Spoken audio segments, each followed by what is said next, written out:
Hello friends, good morning. मैं हूं दुर्गेश और आज है दोस्तों 20 तारीख और हम लोग 19 और 20 नवंबर का करंट अफेयर्स देखेंगे। ठीक है, तो शुरू करते हैं दोस्तों बिना टाइम ख़राब किए। देखिए, विदेश व्यापार निदेशालय DGFT ने भारत के ई कॉमर्स निर्यात में उल्लेखनीय वृद्धि का एक अनुमान लगाया है। ठीक है, इसके लिए आपका महत्वपूर्ण जो आपका पॉइंट है मैं पहले ही हाईलाइट करता हूं, जिससे आपका समय बचेगा और मेरा भी। बाकी आपको पूरा पीडीएफ पढ़ना हो तो मैं आपने डिस्क्रिप्शन में डाल दूंगा, आप टेलीग्राम पर जाके इस पीडीएफ को पढ़ सकते हैं। ठीक है, शुरू करते हैं। भारत के ई कॉमर्स निर्यात की वृद्धि को प्रेरित करने के कारक कौन कौन से हैं? तो इसमें दोस्तों एक पहला ये पॉइंट है कि वैश्विक ई कॉमर्स निर्यात 2025 तक टू $2 ट्रिलियन तक पहुंचने का अनुमान लगाया गया है किसका? ई कॉमर्स का। ठीक है, DGFT विदेश व्यापार में ये दोस्तों आपका एक वाणिज्य और उद्योग मंत्रालय का एक कार्यालय है। ठीक है, वाणिज्य और उद्योग मंत्रालय का इसके अंतर्गत कार्यालय है और यह विदेश व्यापार नीति को कार्यान्वित करने के लिए उत्तरदायी होता है। ठीक है, तो आपका ये महत्वपूर्ण था DGFT क्या है। ठीक है, आगे देखते हैं। अगला टॉपिक है, नासा ने डीप स्पेस ऑप्टिकल कम्युनिकेशन को सफलतापूर्वक परीक्षण किया है। ये क्या चीज़ है?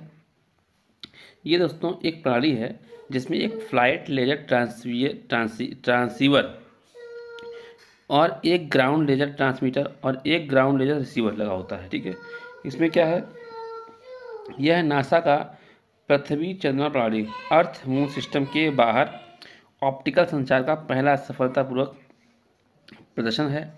ऑप्टिकल संचार में सिग्नल भेजने के लिए आप जानते हैं कि विद्युत धारा के बजाय हम लाइट का यूज करते हैं। ठीक है, ऑप्टिकल मान लीजिए आपका ये तार है तो इसमें यहाँ पर लाइट भेजते हैं इस प्रकार से। इससे क्या होता है, लाइट कंज्यूम तेज़ी से होता है और वो एनर्जी का जो है फालतू में मिसयूज नहीं होता है। ठीक है, पूरा यूज होता है। आगे बढ़ते हैं। DSOC का महत्व क्या है? ठीक है, DSOC मतलब डीप स्पेस ऑप्टिकल कम्युनिकेशन। यह डाटा ट्रांसमिशन के लिए एक नियर इंफ्रारेड प्रकाश का उपयोग करता है और यह प्रकाश उच्च दर में डेटा ट्रांसमिशन को सक्षम बनाता है। ठीक है, यह हाई डेफिनेशन इमेजरी ट्रांसमिशन में सहायक है। डीप स्पेस क्या होता है दोस्तों? ये गहन अंतरिक्ष में प्रत्येक रूप से मानव को द्वारा अन्वेषण को सक्षम बनाएगा। ठीक है, जैसे हमने कोई मंगल ग्रह पर मनुष्य को भेजा तो इसमें ये जो है आपकी मदद कर सकता है। ठीक है, आगे देखिए। 2023 में नासा ने दुर्लभ धातुओं से समृद्ध एक धात्विक क्षेत्र क्या है? एस्ट्रॉइड। इसकी अन्वेषण के लिए एक साइकी मिशन भेजा था। तो साइकी मिशन क्या है? साइकी मिशन आपका दुर्लभ धातुओं से समृद्ध एक धात्विक क्षुद्रग्रह के अन्वेषण के लिए भेजा गया नासा के द्वारा एक मिशन था। ठीक है, तो इस धात्विक क्षुद्रग्रह को साइकी क्षुद्रग्रह नाम दिया गया। ठीक है, साइकी मिशन। ठीक है, यह मंगल, देखिए जो एस्ट्रॉइड होते हैं, एस्ट्रॉइड ये आपके जो मंगल हैं और जो बृहस्पति है इनके बीच में छोटे छोटे इस प्रकार से ये होते हैं, ये क्षुद्र कहलाते हैं, क्षुद्र। ठीक है, तो एस्ट्रॉइड आपके मंगल और बृहस्पति के बीच में रहते हैं। ठीक है, आगे देखिए। अगला टॉपिक है, इंटरनेशनल क्रायोस्फीयर क्लाइमेट इनिशिएटिव ने State of Cryosphere 2023 2 degree east too high c Celsius की रिपोर्ट प्रकाशित किया है। ये क्या है? इस रिपोर्ट में दोस्तों कहा गया है कि यदि तापमान जो है 2 डिग्री सेल्सियस से ज़्यादा बढ़ता है तो सभी उष्णकटिबंधीय ग्लेशियर, अधिकतर मध्य अक्षांशीय ग्लेशियर और ध्रुवीय क्षेत्र लुप्त हो जाएंगे। समझ रहे ना? ये आपका एक प्रकार ग्लोबल वार्मिंग के संकेत है। और ये भी कहा गया है कि अगर 2 डिग्री सेल्सियस से वृद्धि होती है तो जो हिमालय क्षेत्र है हमारा भारत का, उत्तर में हिमालय है, उसका मौजूदा जो बर्फ़ है उसका 50% हिस्सा पिघल जाएगा। समझ रहे ना? और इसका मतलब है बहुत ज़्यादा दिक्कत होगी फिर, क्योंकि आप जानते हैं तारा जल होता है वो आपका इन्हीं क्षेत्रों में होता है। ठीक है, आगे देखिए।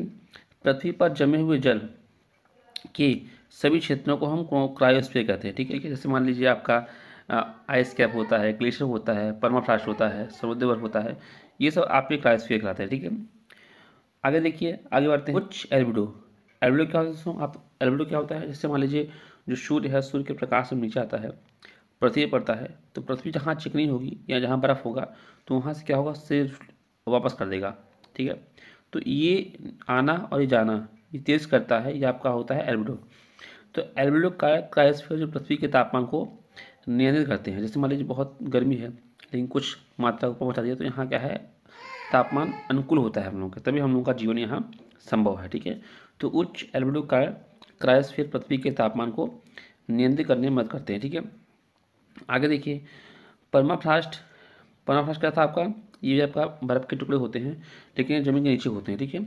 तो परमाफ्रॉस्ट के विघटन के कारण वातावरण में अधिक कार्बन उत्सर्जन होगा, ठीक है। अगर ये हुआ, क्या हुआ, अगर 2 डिग्री सेल्सियस तापमान ज़्यादा हुआ तब, ठीक है। आगे देखिए, इससे दुनिया भर में क्या होगा, समुद्र के जलस्तर में वृद्धि होगी और वहाँ की जीवन नष्ट हो जाएगा, ठीक है। इस प्रकार से है।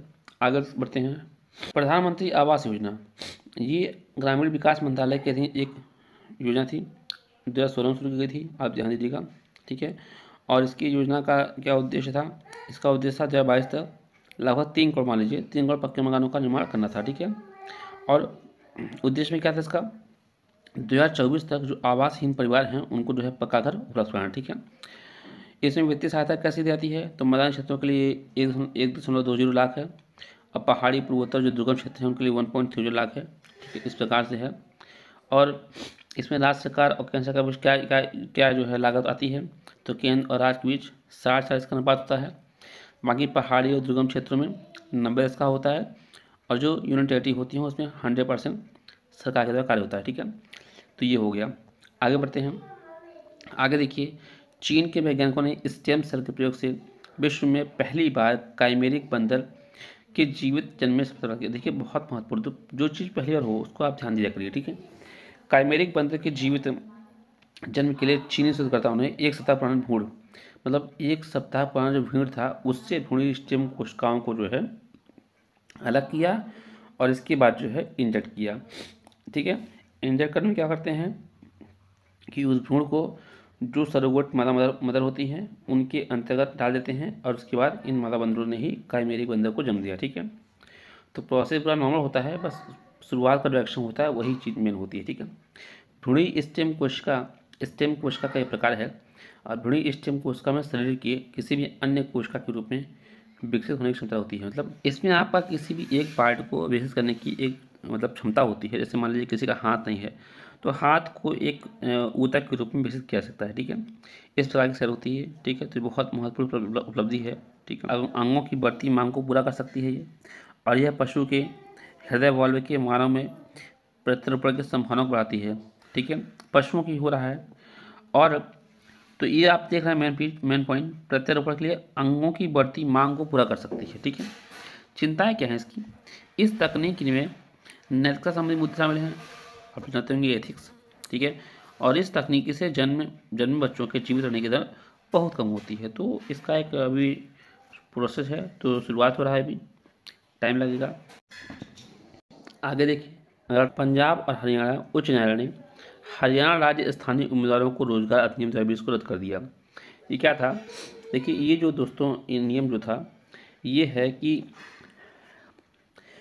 गौरतलब है कि इस अधिनियम के तहत जो निजी क्षेत्र हैं उसे 30,000 रुपये से कम मासिक वेतन वाले नौकरियों में हरियाणा के स्थानीय लोगों को 75% आरक्षण दिया गया था, जिसको कोर्ट ने कहा कि न्यायालय ने कहा कि एक राज्य इस तथ्य के आधार पर बाहरी व्यक्तियों के साथ इस आधार पर भेदभाव नहीं कर सकता कि वे उस राज्य से संबंध नहीं है, ठीक है। ये जो है एक नकारात्मक भेदभाव था, इसलिए उच्च न्यायालय ने इसको असंवैधानिक घोषित किया है, क्योंकि यह भारत के संविधान के भाग 3 जो कि मौलिक अधिकार है उसका उल्लंघन करता है, ठीक है।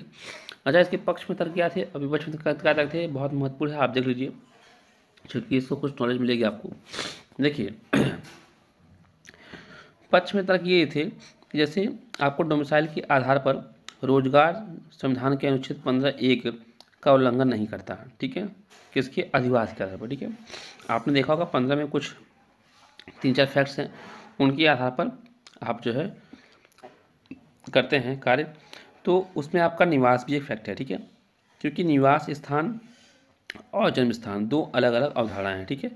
पहला इसने पक्ष में तर्क दिया, दूसरा तर्क दिया उन्होंने कि राज्य में अधिक प्रवासियों के आने पर अंकुश लगता है, ठीक है।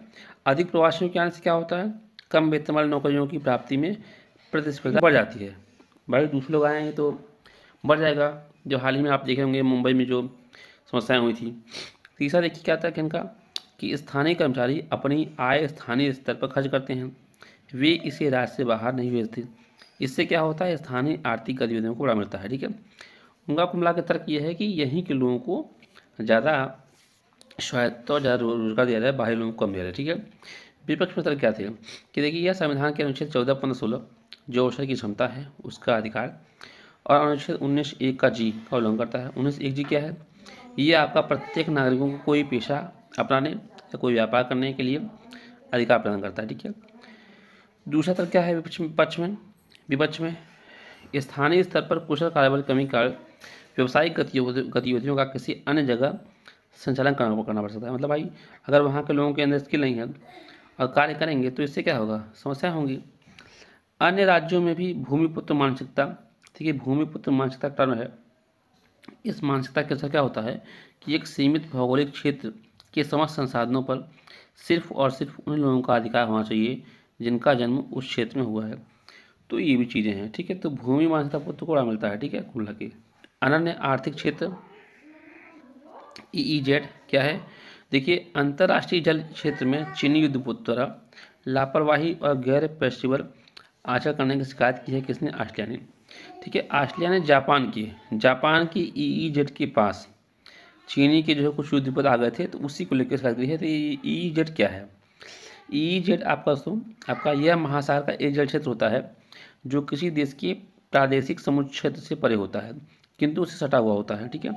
इसकी जो आधा रेखा होती है वो 200 मीटर मिल होती है। ठीक है। और यहाँ जो है तटीय राष्ट्र को जो उससे लगे हुए राज्य हैं, देश हैं, उनको सजीव और निर्जीव दोनों प्रकार के संसाधनों का उपयोग करने का अधिकार होता है। ठीक है। ये एक अधिनियम है 1982 में बना था अनक्लॉज, इसके तहत आपका परिभाषित किया गया है। देखिए आप यहाँ अच्छे से देख सकते हैं इसमें। देखिए मान लीजिए आपका कोई देश है, इस देश की सीमा यहाँ ख़त्म होती है, यहाँ से लगा हुआ क्षेत्र होता है 12 नॉटिकल मील तक, ये आपका टोटली प्रादेशिक समुद्र जल क्षेत्र होता है। यहाँ हर तरीके से जो है पूरा अधिकार इसका होता है। ठीक है। उसके आगे जब यहाँ से आप आगे बढ़ेंगे तो ये आपका 200 नॉटिकल मील, ठीक है, ये यहाँ मतलब 12 से लेके 200 तक बीच में ये आपका होता है EEZ। ठीक है। ये आपका EEZ होता है और यहाँ दोस्तों आपके संसाधन जो होते हैं उनका आपको अधिकार होता है। ठीक है। बाकी ठीक है। और क्या होता है एक और क्षेत्र वो होता है महाद्वीपीय मग्न तट सीमा। ठीक है। तो उस पर सबका अधिकार होता है। ठीक है। एक प्रकार से जो परिवहन होता है इन सब एरिया के अंदर होता है। ठीक है। तो इसी एरिया में जो है आया है वो चीन का युद्धपोत, तो उसी को लेकर जो है आपके ऑस्ट्रेलिया ने ये उठाया है। ठीक है। मामला सी बकथॉर्न, ये क्या है? लद्दाख के सी बकथॉर्न जो फल है उसको GI टैग दिया गया है। ठीक है। लद्दाख का चौथा टैग GI टैग प्राप्त उत्पाद है। पहला कौन सा है? आपका खुबानी है, दूसरा पश्मीना शॉल है, तीसरा आपका लद्दाखी कास्ट है जो कि नक्काशी के लिए है। ठीक है। अच्छा सी बकथॉर्न क्या है? ये आपका हिमालय क्षेत्र में ट्री लाइन के ऊपर पाने वाले एक मरुस्थल के जो क्षेत्र होते हैं वहाँ पाया जाता है। ठीक है। GI टैग क्या होता है? GI टैग को वस्तुओं के भौगोलिक संकेतक अधिनियम 1999 द्वारा विनियमित किया जाता है। ठीक है। अगला टॉपिक है पैरा म्यूटेशन। देखिए म्यूटेशन आप जानते होंगे उत्परिवर्तन, जो आपका ह्यूगो डैनियल का सिद्धांत था उत्परिवर्तन का सिद्धांत, ये वही पैरा म्यूटेशन है। ठीक है। एक नए अध्ययन में पाया है लोगों ने कि पैरा म्यूटेशन कैसे कार्य करता है। तो एक प्रकार का पैरा म्यूटेशन क्या है? एक प्रकार असामान्य उत्परिवर्तन है। ठीक है। यह उत्परिवर्तन मनुष्यों को वायरस के खिलाफ सुरक्षा प्रदान करता है। ठीक है। उत्परिवर्तन जो है किसी गुणसूत्र मतलब DNA में क्षारों के अनुक्रम में पाया गया बदलाव होता है। ठीक है। तो देखिए गुणसूत्र में क्या होता है? गुणसूत्र में आपका एसिड क्षार होते हैं, बेस होते हैं, तो उन्हीं बेसों के अनुक्रम में कुछ बदलाव आते हैं। इससे जो है वो क्या करता है मनुष्यों में वायरस के खिलाफ सुरक्षा प्रदान कर सकता है। ठीक है। तो ऐसा शोध में पाया गया है। ठीक है। प्लास्टिक क्रेट, ये एक आया है टर्म। प्लास्टिक क्रेट क्या है? एक व्यापार योग्य क्रेट का एक रूप है। इसे कंपनियां प्लास्टिक अपशिष्ट उत्पन्न होने पर प्रतिपूर्ति के लिए खरीद सकती हैं। कुल मिला के एक कार्बन क्रेट की तरह है। ठीक है। इसमें क्या होगा, ये अवधारणा ये है कि मान लीजिए आपने प्लास्टिक का उपभोग किया, तो जितना आपने प्लास्टिक का उपभोग किया उस हिसाब से आप इसकी खरीद करके प्लास्टिक क्रेट खरीद करके उस चीज़ का कुल मिला के बैलेंस कर सकते हैं। ठीक है। आगे देखिए क्या है कडलुंडी नदी, इसका जो पंख वाला कीचड़ वाला मैदान होता है ये पारिस्थितिकी तंत्र यहाँ का सिकुड़ रहा है। इसका प्रभाव क्या हुआ है कि कडलुंडी वल्लीकोल सामुदायिक रिजर्व पर इसका जो है प्रभाव पड़ रहा है। ठीक है। यह कहाँ अवस्थित है? तो ये केरल में है। तो आप ये ध्यान दीजिए, अगर कडलुंडी नदी कभी आता है मिलान करने के लिए तो कहाँ है, केरल में है, ठीक है। और ये जो रिजर्व है कौन सा, कडलुंडी वल्लीकर सामुदायिक रिजर्व, ये आपका भारत का पहला रिवर फ्रंट सामुदायिक रिजर्व है, ठीक है। तो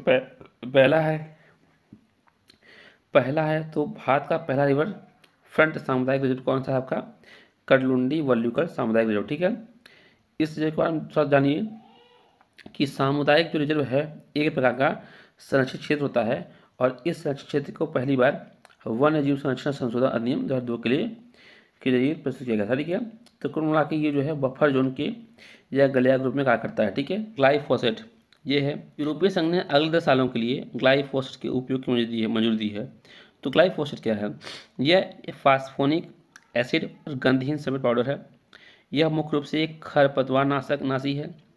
चिंता क्या है इसका कि यह गैर चयनात्मक प्रकृति है, मतलब कि यह फसल को तो खरपतवार से बचाता है लेकिन साथ साथ फसल को नष्ट करता है, तो दोनों को नष्ट करता है, ठीक है।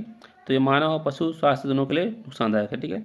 इसलिए इसके बारे में चर्चा हो रही है कि जो ग्लाइफोसेट कभी आया पूछे तो क्या है ये एक प्रकार से क्या है आपका शाकनाशी है, ठीक है। आगे बढ़ते हैं, परियोजना सहयोग समझौता, यह आपका आयुष मंत्रालय और WHO ने पारंपरिक और पूरक चिकित्सा से संबंधित एक परियोजना सहयोग समझौते पर हस्ताक्षर किए हैं।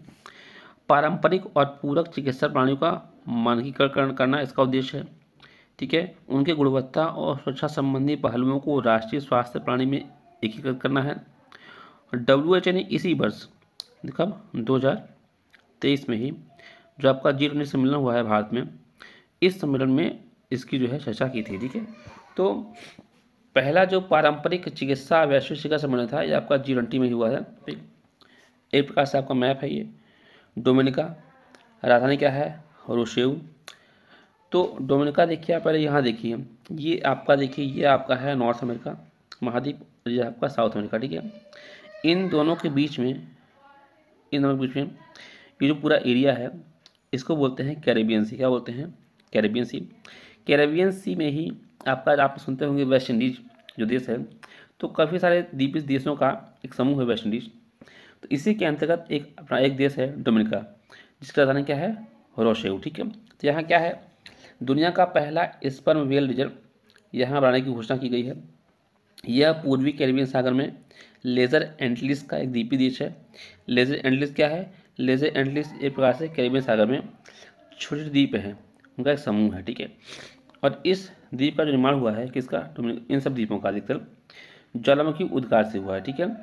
तो ज्वालामुखी वेंट्स क्या है, ज्वालामुखी वेंट्स यहाँ से लावा पृथ्वी की सतह पर निकलता है, ठीक है। यह बॉइलिंग झील भी है, यहाँ पे कौन सी झील, बॉइलिंग झील है, और ये दुनिया की दूसरी सबसे बड़ी गर्म झील है, ठीक है। तो इस प्रकार से आपका आज का ये टॉपिक कवर हुआ दोस्तों। आपको कोई दिक्कत हुई हो तो आप कमेंट बॉक्स में पूछ सकते हैं, बाकी PDF मैं आपको डिस्क्रिप्शन बॉक्स में दे दूँगा, आप वहाँ से पढ़ लीजिएगा, ठीक है। कल मिलते हैं, नमस्कार।